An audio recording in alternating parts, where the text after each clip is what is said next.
Tonight we're going on an 8-minute globetrot to taste the weirdest, wildest, and most headline-making foods on Earth. Ready? Let's eat carefully. Our first stop takes us to the sunny island of Sardinia, where cheese is not just aged, it's alive. Casu Marzu is a traditional sheep's milk cheese that's deliberately infested with tiny maggots. The larvae break down the fats, turning the cheese into a creamy, spreadable paste. Locals say it has an intense, tangy flavor. Outsiders say it smells like death. It's illegal to sell commercially, but people still make it at home. Some eat it, with the maggots wriggling inside. Others brush them away. Either way, this is not your supermarket cheddar. Next up, a street food that shocks tourists but comforts locals. Balut is a fertilized duck egg that's boiled and eaten warm. Embryo, yolk, broth, and all. In the Philippines, it's a late-night snack sold on every corner. People crack the shell, sip the savory liquid, sprinkle a little salt or vinegar, and dig in. To some, it's horrifying. To others, it's nostalgia in a shell. The texture? Layers. Rich broth, creamy yolk, chewy bits of the duck embryo. For many Filipinos, balut isn't strange. It's just food. Few dishes carry as much danger as Japan's fugu, or pufferfish. Prepared incorrectly, it contains a poison more deadly than cyanide. That's why chefs spend years training and must be licensed to serve it. Diners sit down with a mix of anticipation and fear, watching as delicate slices of raw fugu are arranged like a flower on the plate. What does it taste like? Surprisingly mild, slightly sweet, with a springy texture. The thrill isn't just in the flavor, but in the fact that you're trusting the chef with your life. In Iceland, survival once depended on making the most of what the ocean provided. Enter Hákarl. Greenland shark that's poisonous when fresh, so it's buried, fermented, then dried for months until it's safe. The result? Cubes of fish that smell strongly of ammonia, like a mix of blue cheese and cleaning products. Tourists gag, locals shrug. Many chase it with a shot of Brennivin, the local schnapps, to take the edge off. It's a food of necessity turned into a national test of bravery.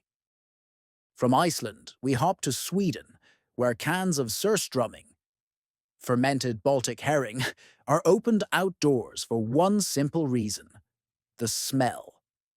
When you pop the lid, it sprays fermented fish juice everywhere.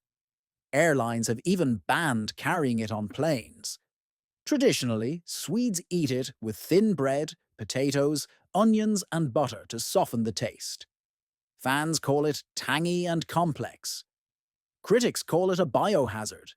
Either way, it's one of the world's smelliest meals. Not all strange foods are gross. Some are downright elegant, like Escamoles, the larvae of giant ants harvested from the roots of agave plants in Mexico. They're often sautéed with butter and garlic and served in tacos. Nicknamed insect caviar, they have a nutty, buttery taste with a gentle pop when you bite them. For centuries, they've been considered a delicacy. And today, they're both a traditional food and a sustainable source of protein. Strange? Yes. Delicious? Absolutely. Now for a drink. Kopi Luwak, or civet coffee, is made from beans that have passed through the digestive system of a small animal called the civet. Farmers collect the beans from the animal's droppings, clean them, roast them, and brew them into one of the most expensive coffees on Earth. Some people swear it's smoother and less bitter. Others say it's all hype. Add to that serious ethical concerns. Many civets are kept in poor conditions. And you've got one controversial cup of coffee. Picture this: a black egg with a translucent jelly-like white and a greenish yolk. That's the century egg, also called a thousand-year egg, is not actually that old.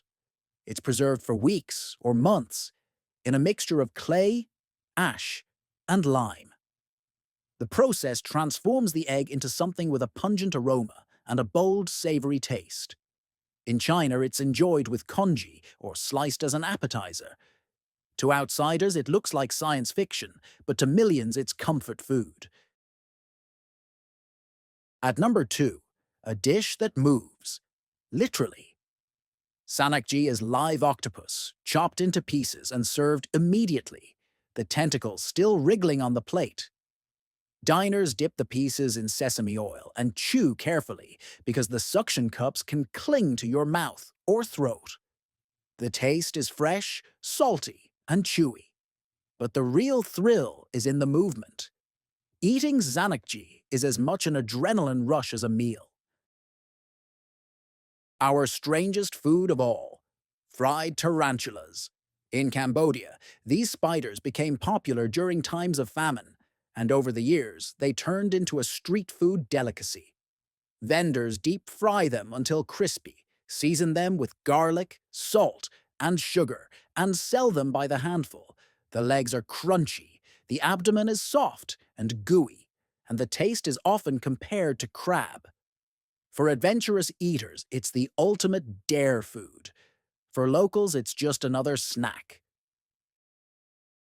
And there you have it, the 10 strangest foods in the world. From maggot cheese in Sardinia to crispy tarantulas in Cambodia, each of these dishes carries history, culture, and a whole lot of shock value. Now it's your turn. Which of these would you try? Would you sip civet coffee, dare to eat balut, or go all in on a tarantula leg? Drop your bravest pick in the comments below. If you enjoyed this weird, wild journey, make sure to like, subscribe, and ring the bell for more adventures in food, culture, and the unexpected. Until next time, stay curious, stay hungry, and maybe keep a breath mint handy.